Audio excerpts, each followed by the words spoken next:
महाभारत की गाथा में एक ऐसा चरित्र है जिसने अपनी बुद्धिमत्ता, न्यायप्रियता और धर्मपरायणता से सभी को प्रभावित किया। उनका नाम है विदुर। विदुर हस्तिनापुर के महामंत्री थे, लेकिन उनकी पहचान सिर्फ उनके पद से नहीं थी, बल्कि उनकी अद्वितीय दूरदर्शिता और सत्यनिष्ठा से थी। विदुर का जन्म एक अनोखी परिस्थिति में हुआ था।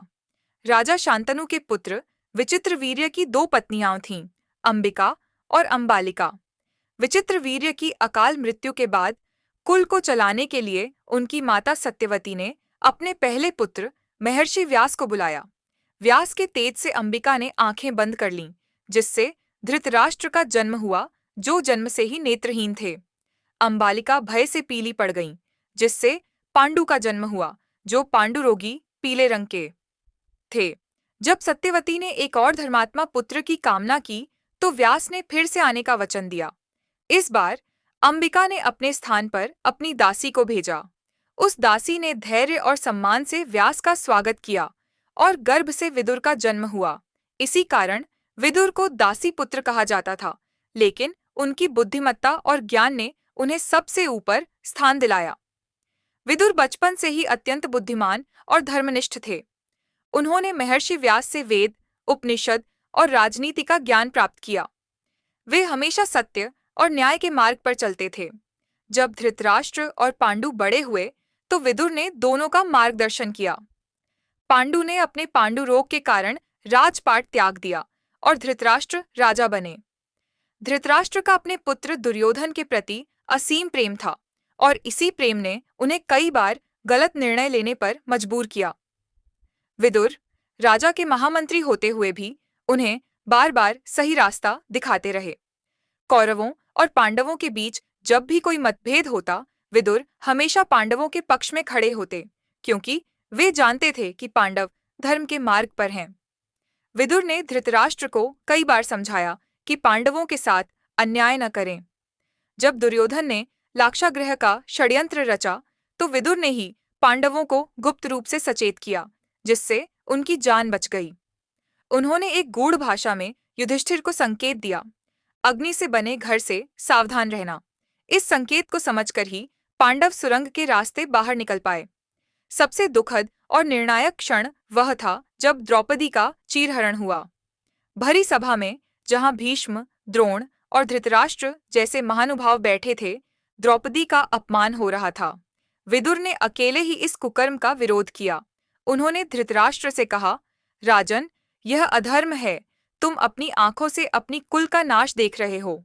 जिस कुल में एक स्त्री का अपमान होता है, वह कुल नष्ट हो जाता है।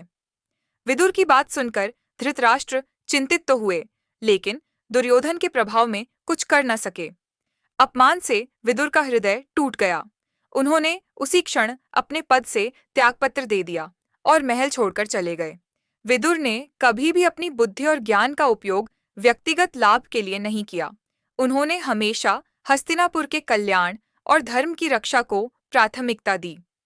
वे विदुर नीति के लिए भी प्रसिद्ध हैं, जो महाभारत में धृतराष्ट्र और विदुर के बीच हुए संवादों का संग्रह है। इस नीति में उन्होंने राजनीति, धर्म और जीवन के कई महत्वपूर्ण पहलुओं पर गहन विचार व्यक्त किए हैं। विदुर नीति आज भी एक मार्गदर्शक ग्रंथ के रूप में पढ़ी जाती है। महाभारत का युद्ध जब अवश्यंभावी हो गया, तो विदुर ने फिर एक बार धृतराष्ट्र को समझाने का प्रयास किया। उन्होंने युद्ध के भयानक परिणामों के बारे में बताया, लेकिन धृतराष्ट्र अपने पुत्र मोह में अंधे हो चुके थे। विदुर ने युद्ध में भाग नहीं लिया, क्योंकि वे जानते थे कि यह अधर्म का युद्ध है। उन्होंने अपनी निष्पक्षता और धर्मनिष्ठा को अंत तक बनाए रखा। युद्ध के बाद जब सब कुछ नष्ट हो गया, तब भी विदुर ने धृतराष्ट्र, गांधारी और कुंती का साथ दिया। वे उनके साथ वन में चले गए और अपनी अंतिम सांस तक उनका मार्गदर्शन करते रहे। विदुर का जीवन इस बात का प्रमाण है कि सच्चा ज्ञान और धर्म का पालन करने वाला व्यक्ति, भले ही वह किसी भी परिस्थिति में क्यों न हो, हमेशा सम्मान का पात्र होता है। उनका चरित्र हमें सिखाता है कि सत्य और न्याय के लिए खड़े होना ही सबसे बड़ा धर्म है, भले ही इसके लिए हमें अकेला क्यों न पड़ना पड़े। विदुर ने हमें यह भी सिखाया कि पद और प्रतिष्ठा से ज्यादा हमारे कर्म और हमारी नैतिकता मायने रखती है। वह एक ऐसे व्यक्ति थे जिन्होंने हमेशा धर्म का साथ दिया, और इसी कारण वे महाभारत के सबसे महान और पूज्यनीय चरित्रों में से एक हैं।